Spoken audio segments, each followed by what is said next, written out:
میرے استفسار پر اس نے جو کچھ بتایا اس کا خلاصہ کچھ یوں تھا۔ فاروق احمد ایک ٹریڈنگ کمپنی میں بحیثیت آؤٹ ڈور کلرک کام کرتا تھا۔ مذکورہ ٹریڈنگ کمپنی امپورٹ ایکسپورٹ کا کاروبار کرتی تھی۔ فاروق اس کمپنی میں 3 سال سے کام کر رہا تھا اور اب اچانک اس کے باس نے اسے نوکری سے نکال دیا تھا۔ میں نے فاروق سے پوچھا کہ اسے کس بنا پر برطرف کیا گیا ہے، تو اس نے بتایا کہ اس کے باس نے اس کی جگہ کسی اور شخص کو ملازمت دے دی ہے۔ فاروق کی بپتا سن کر مجھے یوں محسوس ہوا جیسے میں نے اپنا قیمتی وقت ضائع کیا ہو۔ اسے جس ٹریڈنگ کمپنی سے نکالا گیا تھا وہ ایک پرائیویٹ ادارہ تھا۔ پرائیویٹ اداروں میں شب و روز ملازمتیں آتی جاتی رہتی ہیں، یہ کوئی خاص بات نہیں تھی۔ اداروں کے مالکان کے پاس ہزاروں ایسے جواز موجود ہوتے ہیں جن کی بنا پر وہ اپنے ورکرز کو کھڑے کھڑے نوکری سے نکال دیتے ہیں۔ پرائیویٹ مالکان کے خلاف مقدمے بازی سے ورکرز کو عموماً کچھ حاصل نہیں ہوتا، البتہ وہ اپنا پیسہ اور وقت ضرور برباد کرتے ہیں۔ اچھے اداروں کا یہ دستور ہوتا ہے کہ وہ اگر خود کسی ملازم کو فارغ کر رہے ہوں تو اسے 1 ماہ کی تنخواہ ضرور دیتے ہیں۔ ہاں، یہ ضرور ہے کہ بعض ملٹی نیشنل کمپنیز میں کچھ اصول و قواعد ہوتے ہیں، وہاں ملازمین کو زیادہ متاثر نہیں ہونا پڑتا۔ میں نے فاروق کی پوری کہانی سننے کے بعد کہا، فاروق صاحب، آپ کے مسئلے کے حل کے لیے میں آپ کو صرف ایک مشورہ دے سکتا ہوں، اور وہ بھی بالکل مفت۔ وہ کیا وکیل صاحب؟ وہ امید بھری نظروں سے مجھے دیکھنے لگا۔ میں نے کہا، آپ اپنی سابق نوکری اور باس کو ذہن سے جھٹک کر کوئی نئی نوکری تلاش کر لیں۔ گویا آپ میرے لیے کچھ نہیں کر سکتے۔ وہ مایوسی سے بولا، ان حالات میں آپ کے لیے واقعی کچھ نہیں کر سکتا۔ میں نے صاف الفاظ میں کہا، میں کیا بلکہ کوئی بھی شخص آپ کے لیے کچھ نہیں کر سکتا۔ آپ ایک پرائیویٹ کمپنی میں ملازم تھے، اس کمپنی نے آپ کے ساتھ کسی قسم کا کوئی معاہدہ نہیں کر رکھا تھا جس کی روح سے آپ کو کچھ تحفظات حاصل ہوتے ہیں۔ آپ کی پوزیشن بہت کمزور ہے، کمپنی کو آپ کی خدمات کی ضرورت نہیں رہی، اس لیے آپ کو برطرف کر دیا گیا۔ خواہ مخواہ کی مقدمے بازی میں پڑھ کر اپنی جان ہلکان نہ کریں تو اچھا ہے، آگے آپ کی مرضی ہے۔ فاروق نے کچھ اس انداز سے مجھے دیکھا جیسے اسے توقع نہ ہو کہ میں اسے اس قسم کا جواب دوں گا۔ شاید وہ یہ سوچ کر میرے پاس آیا تھا کہ میں توفیق علی کے خلاف فوراً اس کی مدد کرنے پر کمر بستہ ہو جاؤں گا۔ جب میں اس کی توقع پر پورا نہیں اترا تو وہ اٹھ کر کھڑا ہو گیا۔ ٹھیک ہے وکیل صاحب، وہ کرسی چھوڑتے ہوئے بولا، لگتا ہے میرا کیس آپ کی سمجھ ہی میں نہیں آیا۔ ہاں، یہی سمجھ لیں، میں نے جان چھڑانے والے انداز میں کہا۔ وہ خدا حافظ کہہ کر میرے دفتر سے نکل گیا۔ میں فاروق نامی اس شخص کو ذہن سے جھٹک کر اپنے دوسرے موکلوں کو اٹینڈ کرنے لگا۔ کبھی کبھار فاروق جیسے لوگ بھی میرے پاس آ جاتے ہیں جن کو میں یہی مشورہ دیتا ہوں کہ وہ مقدمے بازی کا خیال دل سے نکال دیں، لیکن میں نے عموماً یہی دیکھا ہے کہ وہ میری بات کا اثر قبول کرنے کے بجائے دوسرے وکیلوں سے رابطہ کرتے ہیں اور بالآخر کہیں نہ کہیں پھنس ہی جاتے ہیں۔ جس طرح ہمارے ملک کے ہر محکمے اور ہر محکمے کے ہر شعبے میں کالی بھیڑیں موجود ہوتی ہیں، اسی طرح ہمارے پیشے سے وابستہ کچھ ایسے وکیل بھی ہیں جو جائز ناجائز کی تفریق کے بغیر ہر قسم کا کیس لے لیتے ہیں۔ وہ موکل کو گائیڈ کرنے کے بجائے مس گائیڈ کرتے ہیں۔ حتی الوسع ان کی یہی کوشش ہوتی ہے کہ جو شخص چل کر ان کے پاس آ گیا ہے وہ اسے خالی نہ جانے دیں، چاہے اسے جھوٹی امید ہی دلانا پڑے۔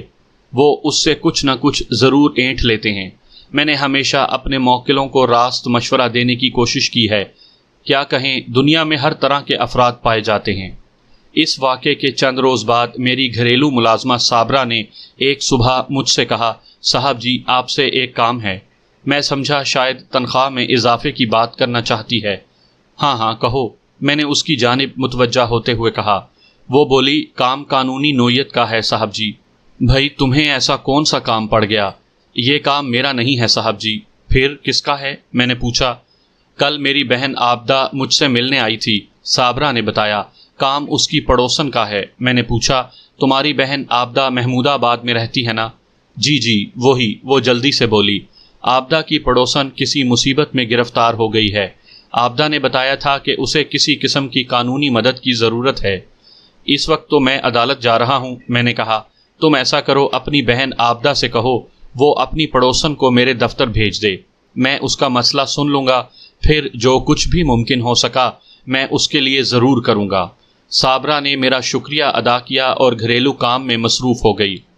اس روز جب میں اپنے دفتر پہنچا تو صابرہ کے توسط سے آنے والی ایک عورت میرے دفتر میں موجود تھی۔ یہ وہی عورت تھی جسے صابرہ کی بہن عابدہ اپنے ساتھ لے کر میرے پاس آئی تھی۔ اس عورت کا نام کلثوم تھا۔ میں نے انہیں فوراً اپنے کمرے میں بلا لیا۔ کلثوم کی عمر لگ بھگ 50 سال رہی ہوگی۔ اس نے پھولدار سوٹ پہن رکھا تھا۔ عابدہ سے میں پہلے بھی 2-3 مرتبہ مل چکا تھا۔ اس نے مجھے سلام کیا، پھر کلثوم کی جانب اشارہ کرتے ہوئے بولی، وکیل صاحب، کلثوم میری بہت اچھی پڑوسن ہے، لیکن بیچاری ایک سخت مصیبت میں پھنس گئی ہے۔ بیٹھے بٹھائے ایک آفت اس کے سر پر آن پڑی ہے۔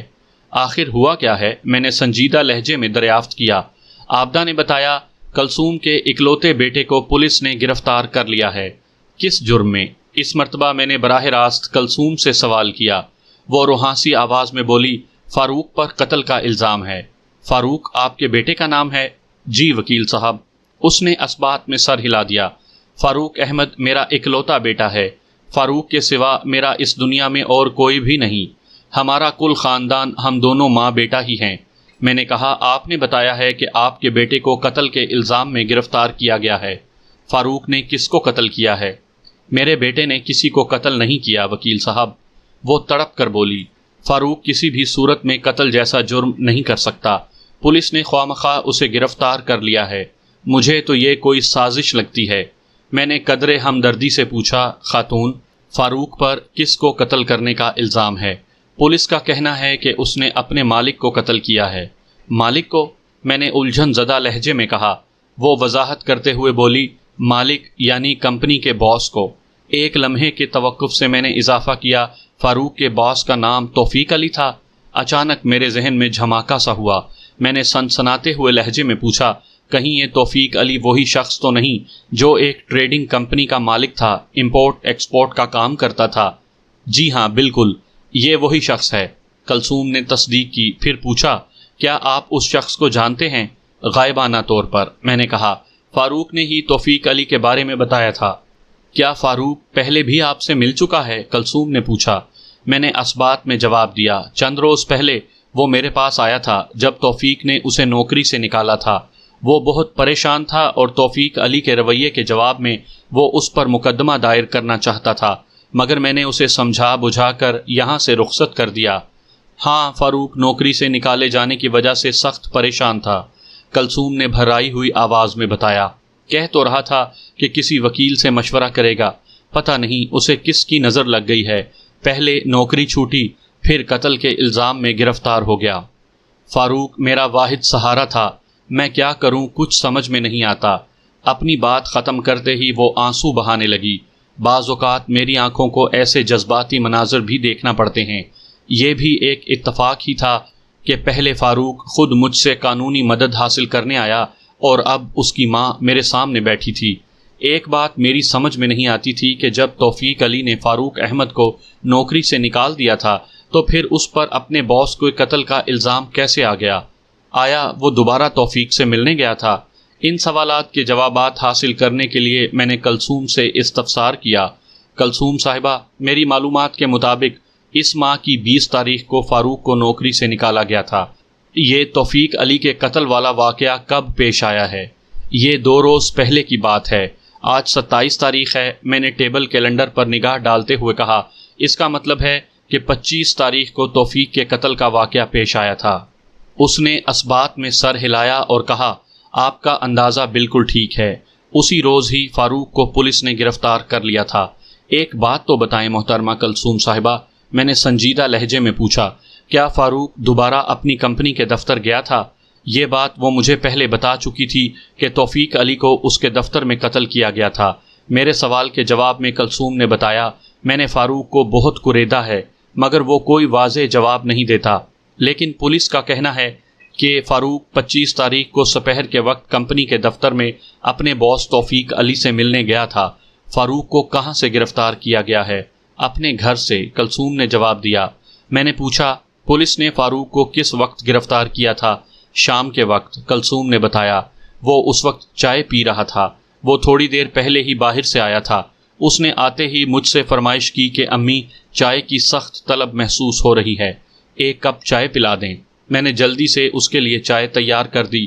اس دوران میں وہ ہاتھ منہ دھو کر فارغ ہو چکا تھا، مگر جیسے ہی اس نے چائے پینا شروع کی، پولیس والے آن دھمکے اور اسے توفیق علی کے قتل کے الزام میں گرفتار کر کے اپنے ساتھ لے گئے۔ میں روکتی ہی رہ گئی۔ میں نے پولیس والوں کی بہت منت سماجت کی، مگر انہوں نے میری ایک نہ سنی اور فاروق کو گرفتار کر لیا۔ اس کا طویل مکالمہ ختم ہوا تو میں نے پوچھا، پولیس نے فاروق کو کتنے بجے گرفتار کیا تھا؟ میرا خیال ہے اس وقت شام کے 7 یا 7:30 بجے ہوں گے۔ میں نے پوچھا، اس وقت فاروق کہاں ہے؟ وہ پولیس کی تحویل میں ہے، گویا وہ ریمانڈ پر ہے۔ جی ہاں، کلثوم نے اثبات میں سر ہلایا۔ پولیس نے 26 تاریخ کو فاروق کو عدالت میں پیش کر کے اس کا 7 یوم کا ریمانڈ حاصل کر لیا تھا۔ اس وقت وہ متعلقہ تھانے کی حوالات میں پولیس کسٹڈی میں ہے۔ میں نے اچانک پوچھا، کلثوم صاحبہ، آپ نے کہاں تک تعلیم حاصل کر رکھی ہے؟ وہ میرے سوال کا مطلب سمجھ گئی، بولی، میں نے بھلے وقتوں میں میٹرک کیا تھا۔ میں نے یہ سوال اس لیے کیا تھا کہ وہ اپنی باتوں اور الفاظ کے استعمال سے تعلیم یافتہ لگتی تھی۔ میں نے چند لمحے خاموش رہنے کے بعد پوچھا، کیا آپ نے تھانے جا کر فاروق سے ملاقات کی ہے؟ میں اس سے ملنے کل شام کو تھانے گئی تھی، اس نے بتایا، مگر مجھے فاروق سے ملنے کی اجازت نہیں دی گئی۔ میں نے اصرار کیا تو مجھے بتایا کہ ریمانڈ پر ملزم سے کسی کو ملنے نہیں دیا جاتا، مجھے جو کچھ کہنا ہے عدالت میں جا کر کہوں۔ میں نے پوچھا، آپ نے ابھی تھوڑی دیر پہلے کہا تھا کہ آپ کے بیٹے کو کسی سازش کے تحت گرفتار کیا گیا ہے، کیا آپ اس سلسلے میں کچھ بتائیں گی؟ میں سمجھی نہیں وکیل صاحب۔ اس نے الجھی ہوئی نظر سے مجھے دیکھا۔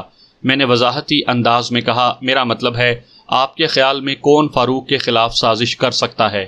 یہ تو مجھے معلوم نہیں، کوئی اندازہ تو ہوگا آپ کو۔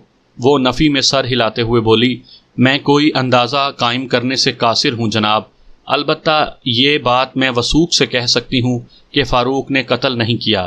وہ اس حد تک کسی بھی صورت نہیں جا سکتا۔ اسے تو بہت کم غصہ آیا ہے اور وہ لڑائی جھگڑے سے دور رہنے والا انسان ہے۔ پھر توفیق علی سے اس کی ایسی کوئی دشمنی بھی نہیں تھی جو وہ اپنے باس کے خون میں ہاتھ رنگ بیٹھتا۔ میں نے ایک واضح امکان کی جانب اشارہ کرتے ہوئے کہا، کلثوم صاحبہ، اس ماہ کی 20 تاریخ کو مقتول توفیق علی نے ملزم یعنی آپ کے بیٹے کو نوکری سے نکال دیا تھا۔ کیا یہ ممکن نہیں کہ وہ اس طرح بے روزگار کیے جانے پر؟ یہ ناممکن ہے۔ وہ میری بات کاٹتے ہوئے تیقن سے بولی، میں نے بتایا ہے نا وکیل صاحب، فاروق دنگے فساد سے دور رہنے والا انسان ہے، وہ اس انداز میں سوچ بھی نہیں سکتا۔ ہاں یہ ہے کہ جب اسے نوکری سے نکالا گیا تھا تو اس روز وہ خاصا الجھا ہوا اور پریشان رہا تھا، مگر دوسرے روز سے وہ کسی نئی ملازمت کی تلاش میں نکل کھڑا ہوا تھا۔ شاید اسی روز وہ آپ سے بھی ملا تھا۔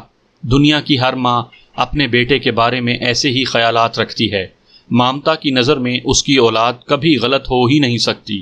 میں نے اس سلسلے میں کلثوم کو زیادہ کریدنے سے گریز کیا اور ذرا مختلف انداز میں سوال کیا، کلثوم صاحبہ، ذرا سوچ کر بتائیں، فاروق سے کسی شخص کی کوئی دشمنی وغیرہ تو نہیں تھی؟ چند لمحے سوچنے کے بعد اس نے نفی میں جواب دیا، جہاں تک میں جانتی ہوں آج تک فاروق کا کسی شخص سے جھگڑا نہیں ہوا، اور در پردہ کوئی دشمن ہو تو میں کچھ نہیں کہہ سکتی۔ میں نے کہا، اگر یہ فرض کر لیا جائے کہ فاروق نے اپنے باس توفیق کو قتل نہیں کیا تو پھر سوال یہ پیدا ہوتا ہے کہ پولیس نے فاروق کو اس قتل کے الزام میں گرفتار کیوں کیا؟ اس سے یہی ظاہر ہوتا ہے کہ اگر فاروق بے گناہ ہے تو پھر صریحاً کوئی اس سے دشمنی کر رہا ہے۔ میں جتنا جانتی ہوں وہ آپ کو بتا چکی ہوں وکیل صاحب۔ کلثوم نے بے بسی سے دونوں ہاتھوں کو دیکھتے ہوئے کہا، اگر آپ فاروق سے ایک بار مل لیں تو ممکن ہے کوئی اہم بات سامنے آ جائے۔ فاروق سے تو میں ضرور ملوں گا، میں نے اثبات میں سر ہلاتے ہوئے کہا۔ جب تک مجھے چند اہم سوالات کے جواب نہیں مل جاتے میں اس کیس میں ہاتھ نہیں ڈالوں گا۔ ایک لمحے کے توقف کے بعد میں نے پوچھا، کیا فاروق شادی شدہ ہے؟ نہیں، ابھی اس کی شادی نہیں ہوئی، کلثوم نے جواب دیا۔ پھر پوچھا، آپ نے یہ سوال کیوں کیا وکیل صاحب؟ سچی بات تو یہ ہے کہ میں نے بے ساختہ وہ سوال پوچھا تھا، اس کے پیچھے میرے کسی شعوری ارادے کا ہاتھ نہیں تھا۔ کلثوم کے سوال کا جواب دینا بھی ضروری تھا، چنانچہ میں نے سرسری انداز میں کہا، کوئی خاص وجہ نہیں ہے، بس ایسے ہی پوچھ لیا تھا۔ فاروق ماشاءاللہ شادی کی عمر کو پہنچ چکا ہے، بلکہ شادی کی بہتری عمر تو گزرتی چلی جا رہی ہے۔ کلثوم نے کہا، میں تو اسے بہت سمجھاتی ہوں کئی لڑکیوں پر میری گہری نظر تھی. میں نے اس سلسلے میں فاروق سے بھی پوچھا تھا، مگر وہ ہر مرتبہ بہت خوبصورتی سے اس موضوع کو ٹال جاتا ہے. پتہ نہیں اس نے کیا سوچ رکھا ہے. تھوڑی دیر تک کلثوم سے مزید اس سلسلے میں بات ہوتی رہی، پھر وہ دونوں میرے دفتر سے رخصت ہو گئیں. اسی روز دفتر سے اٹھنے کے بعد میں فاروق سے ملنے متعلقہ تھانے پہنچ گیا. ایس ایچ او اس وقت تھانے میں موجود نہیں تھا. ایک اے ایس آئی نے میرا استقبال کیا. جب میں نے اسے بتایا کہ میں حوالاتی فاروق احمد سے ملنے آیا ہوں تو وہ چوکنا ہو گیا. جناب، انچارج صاحب اس وقت گشت پر گئے ہوئے ہیں. آپ تو تھانے میں موجود ہیں نا؟ میں نے طنزیہ لہجے میں کہا. ہاں میں موجود ہوں، مگر کیا؟ میں نے اس کا جملہ مکمل ہونے سے پہلے ہی سوال کر دیا. اس نے کہا، انچارج صاحب کی اجازت کے بغیر آپ حوالاتی سے نہیں مل سکتے. میں اس کا وکیل ہوں. میں نے قدرے سخت لہجے میں کہا، آپ مجھے میرے موکل سے ملنے سے نہیں روک سکتے. وہ قدرے نرم پڑتے ہوئے بولا، ملزم ریمانڈ پر ہے، ہم تفتیش کر رہے ہیں. اگر آپ ملزم سے ملنا ہی چاہتے ہیں تو پھر انچارج صاحب کا انتظار کر لیں. میرا وقت اتنا فالتو نہیں ہے کہ انتظار میں ضائع کرتا رہوں. ہمارے پاس بھی فالتو وقت نہیں ہے جناب، اس نے رکھائی سے کہا اور خود کو مصروف ظاہر کرنے کی کوشش کرنے لگا. جب میں نے دیکھا کہ گھی سیدھی انگلی سے نہیں نکل پا رہا تو میں نے انگلی ٹیڑھی کرنا ضروری سمجھا. میں نے اے ایس آئی کو مخاطب کرتے ہوئے تحکمانہ لہجے میں کہا، میں ایک فون کرنا چاہتا ہوں. اس کا ایک ہاتھ بے اختیار ٹیلی فون سیٹ کے اوپر پہنچ گیا. اس کے ساتھ ہی اس نے نظر اٹھا کر مجھے دیکھا اور بگڑے ہوئے لہجے میں دریافت کیا، آپ کس کو فون کرنا چاہتے ہیں؟ ڈی آئی جی صاحب کو، میں نے سنسناتے ہوئے لہجے میں کہا. وہ محتاط نظر سے مجھے دیکھتے ہوئے بولا، آپ ڈی آئی جی سے کیا بات کرنا چاہتے ہیں؟ میں جو کچھ بھی کہوں گا آپ کے سامنے کہوں گا، میں نے معنی خیز لہجے میں کہا. آپ خود اپنے کانوں سے سن لینا. وہ تیر کی طرح سیدھا ہو گیا. جلدی سے بولا، آپ تو خوامخواہ ناراض ہو رہے ہیں وکیل صاحب، بس سمجھا کریں نا، اوپر سے بڑی سختی کی جا رہی ہے، ہمیں بھی کسی کو جواب دینا ہوتا ہے. انچارج صاحب ذرا دوسری ٹائپ کے تھانے دار ہیں، ماتحت عملے کی ذرا سی بھی کوتاہی برداشت نہیں کرتے. میں نے کہا، یہ تو بڑی اچھی بات ہے کہ اوپر والوں نے سختی کر رکھی ہے، میں اسی لیے اوپر بات کرنا چاہ رہا ہوں. ذرا فون کے اوپر سے ہاتھ تو ہٹائیں اے ایس آئی صاحب. وکیل صاحب، معاملے کو بڑھانے کا کوئی فائدہ نہیں. اس نے دوسرا ہاتھ بھی ٹیلی فون سیٹ پر رکھ دیا اور مصلحت آمیز لہجے میں بولا، آپ ملزم فاروق سے ملنے آئے ہیں تو ملاقات کر لیں. جو کچھ بھی کہنا سننا ہے ذرا جلدی کر لیں، انچارج صاحب کے آنے سے پہلے، ورنہ وہ میری کھال کھینچ لیں گے. وہ راہ راست پر آ گیا تھا، لہٰذا میں نے بھی اس سے زیادہ الجھنا مناسب نہ سمجھا اور ایک کانسٹیبل کی میت میں حوالات کی جانب بڑھ گیا. فاروق احمد حوالات کے ٹھنڈے فرش پر اکڑوں بیٹھا تھا. مجھ پر نگاہ پڑتے ہی وہ اٹھ کر کھڑا ہو گیا اور حیرت میں ڈوبے ہوئے لہجے میں گویا ہوا، وکیل صاحب آپ اور یہاں؟ ہاں یہ میں ہی ہوں فاروق، میں نے ٹھہرے ہوئے لہجے میں کہا. مگر آپ کو کیسے پتا چلا کہ میں تھانے میں بند ہوں؟ وہ ابھی تک بہرے حیرت میں غوطہ زن تھا. میں نے تسلی آمیز لہجے میں کہا، تمہارے بارے میں مجھے تمہاری والدہ کلثوم نے بتایا ہے. کیا امی آپ کے پاس گئی تھیں؟ ظاہر ہے، میں نے زیر لب مسکراتے ہوئے کہا. میں تو سوچ بھی نہیں سکتا تھا کہ آپ سے دوبارہ ملاقات ہوگی. وہ آنکھیں پھیلاتے ہوئے بولا، اور ملاقات بھی اس حالت میں. اس نے بات ختم کرتے ہی حوالات کے در و دیوار کو دیکھا. میں نے کہا، قدرت نے ہر کام کا وقت مقرر کر رکھا ہے. فاروق، پہلے تم قانونی مدد حاصل کرنے میرے پاس آئے تھے. اس وقت میرا خیال تھا کہ تمہیں قانونی مدد کی ضرورت نہیں تھی. اب میں تمہاری مدد کے لیے خود چل کر تمہارے پاس آ گیا ہوں. تمہاری والدہ نے مجھے بتایا ہے کہ تم قتل کے الزام میں یہاں بند ہو. جی ہاں، اسے میری بدقسمتی ہی سمجھ لیں. یہ سب کچھ کیسے ہو گیا؟ ایک گہری سازش کی گئی ہے میرے خلاف، وہ خلا میں گھورتے ہوئے بولا. میں نے پوچھا، سازشی کون ہے؟ میں ابھی تک متعلقہ شخص کے بارے میں کسی حتمی نتیجے پر نہیں پہنچا ہوں، وہ متذبذب انداز میں بولا. مگر مجھے یقین ہے کہ کسی سوچی سمجھی سازش کے تحت مجھے قتل کے اس معاملے میں الجھایا گیا ہے. مجھے قربانی کا بکرا بنانے کی کوشش کی گئی ہے. وقوعہ کے روز کیا ہوا تھا؟ میں نے اپنے بریف کیس میں سے رائٹنگ پیڈ نکالتے ہوئے سوال کیا. فاروق کے کچھ بولنے سے پہلے ہی ذرا فاصلے پر کھڑا کانسٹیبل بولا، وکیل صاحب لمبی چوڑی کہانیاں رہنے دیں جناب. اے ایس آئی صاحب نے مجھے تاکید کی تھی کہ میں آپ کو زیادہ وقت. میں نے اسے جملہ مکمل کرنے نہیں دیا اور قطع کلامی کرتے ہوئے کہا، جوان تمہارا نام کیا ہے؟ وہ میرے قریب آتے ہوئے بولا، دوست محمد. کانسٹیبل دوست محمد. میں نے اسے اس کے نام سے مخاطب کرتے ہوئے کہا، ہمیں بھی اپنا دوست ہی سمجھو۔ میں کچھ سمجھا نہیں جناب۔ وہ الجھن زدہ نظروں سے مجھے دیکھنے لگا۔ میں نے فارسی میں بات نہیں کی دوست محمد، میں نے معنی خیز انداز میں کہا، کیا تم نے قانون کی کوئی کتاب شتاب بھی پڑھی ہے یا خالی کانسٹیبلی پر ہی گزارا ہے؟ وہ فخریہ لہجے میں بولا، میں اکثر دفعات کی موٹی کتاب کا مطالعہ کرتا رہتا ہوں۔ شاباش، میں نے سراہنے والے انداز میں کہا، پھر تو تم بہت کام کے بندے ہو۔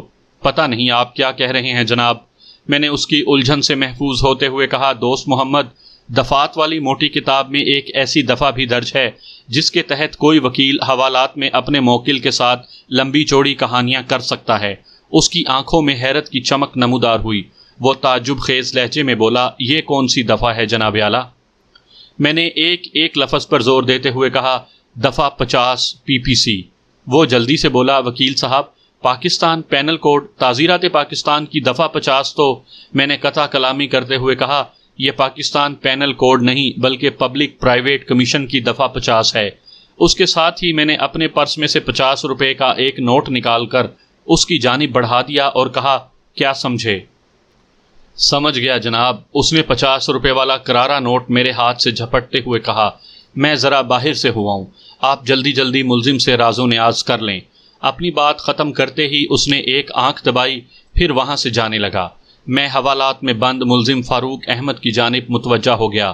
فاروق کی کتھا کہانی سننے میں مجھے 1 گھنٹہ لگ گیا۔ جب اس نے اپنی داستان علم ختم کی تو میں نے مختلف زاویوں سے چند سوالات کیے، پھر وکالت نامے پر اس کے دستخط لے کر تھانے سے باہر آ گیا۔ جس وقت میں تھانے کی عمارت سے نکل کر اپنی گاڑی میں بیٹھ رہا تھا، تھانے سے باہر ایک کونے میں وہی کانسٹیبل مجھے دکھائی دیا جس پر میں نے دفعہ 50 آزمائی تھی۔ وہ اپنے کسی ساتھی کانسٹیبل سے باتوں میں مصروف تھا۔ میں نے اس کو مخاطب کرنا مناسب نہ سمجھا اور اپنی گاڑی کو آگے بڑھا دیا۔ اس رات میں نے دوران گفتگو فاروق احمد سے جو معلومات حاصل کیں، یہاں میں ان کا خلاصہ آپ کو سناؤں گا تاکہ عدالتی کارروائی شروع ہونے سے قبل آپ بھی اس کیس کے بارے میں اپنے ذہن کو تازہ کر سکیں۔ تاہم چند باتیں میں فی الحال آپ سے پوشیدہ رکھوں گا، ان کا ذکر عدالتی کارروائی کے دوران میں مناسب موقع پر کیا جائے گا۔ اسکائی ٹریڈنگ کمپنی کا دفتر MA جناح روڈ المعروف بابندر روڈ پر واقع ایک کثیر المنزلہ عمارت میں تھا۔ مذکورہ کمپنی چھوٹے پیمانے پر امپورٹ ایکسپورٹ کا بزنس کرتی تھی۔ میرا موکل گزشتہ 3 سال سے اس کمپنی میں بحیثیت آؤٹ ڈور کلرک کام کر رہا تھا۔ سب کچھ حسب معمول اور ٹھیک ٹھاک تھا کہ اس کمپنی کا ایک ملازم بلکہ ملازمہ کا اضافہ ہوا۔ یہ صوبیہ تھی۔ صوبیہ کو توفیق علی نے اپنی سیکرٹری کے طور پر رکھا تھا۔ صوبیہ کی عمر 26 اور 27 کے درمیان رہی ہوگی۔ وہ بھرے بھرے جسم اور تیکھے نکوش والی ایک سانولی سلونی لڑکی تھی۔ اس کی شخصیت کا ایک دلکش پہلو یہ بھی تھا کہ وہ دراز قامت تھی۔ بھرے بھرے جسم کے ساتھ اس کی قامت نے اس کی شخصیت کو خاصا پرکشش بنا دیا تھا۔ صوبیہ سائنس گریجویٹ تھی اور اسکائی ٹریڈنگ کمپنی میں آنے سے پہلے بھی کئی دفاتر میں ملازمت کر چکی تھی، تاہم وہ زیادہ دیر کہیں ٹکی نہیں تھی۔ صوبیہ کی آمد نے فاروق کے دل میں گدگدی پیدا کر دی۔ صوبیہ کی ادائیں بھی ایسی تھیں کہ دل کو دھڑکا جاتی تھیں۔ دفتر کا سٹاف صوبیہ کے حوالے سے خاصا محتاط تھا۔ وجہ صاف ظاہر ہے، صوبیہ توفیق علی کی پرائیویٹ سیکرٹری تھی۔ کوئی اس سے ایسی ویسی بات کرنے کا رسک نہیں لے سکتا تھا۔ جو لوگ دفتروں میں کام کرتے ہیں وہ بخوبی جانتے ہیں کہ باس کی پرائیویٹ سیکرٹری کتنی طاقتور ہوتی ہے۔ فاروق احمد کے دل میں پہلے روز ہی صوبیہ کی محبت نے گھر کر لیا۔ وہ چپکے اسے چاہنے لگا، تاہم اس نے اپنے جذبات کا اظہار کبھی نہیں کیا تھا۔ فاروق کا یہ ضبط 2 ماہ سے زیادہ قائم نہ رہ سکا اور پچھلے ماہ اس نے صوبیہ سے اظہار محبت کر دیا۔ اس روز اتفاق سے انہیں تنہائی میں بات کرنے کا موقع مل گیا تھا۔ توفیق علی بیرون ملک سے آئے ہوئے اپنے کسی دوست کو ایئرپورٹ چھوڑنے گیا ہوا تھا۔ اس نادر موقع سے فائدہ اٹھاتے ہوئے فاروق صوبیہ کے کیبن میں جا پہنچا۔ صوبیہ اس وقت ٹائپ رائٹر پر کوئی لیٹر ٹائپ کر رہی تھی۔ فاروق کو اپنے کیبن میں پا کر اس نے اپنا کام روک دیا اور سوالیہ نظر سے اسے دیکھتے ہوئے کہا، جی فرمائیں فاروق صاحب۔ فاروق نے شیشے کے کیبن سے باہر نظر دوڑائی۔ دیگر اسٹاف اپنے اپنے کاموں میں مصروف تھا۔ وہ مطمئن ہو گیا کہ اس وقت کوئی ان کی طرف متوجہ نہیں تھا۔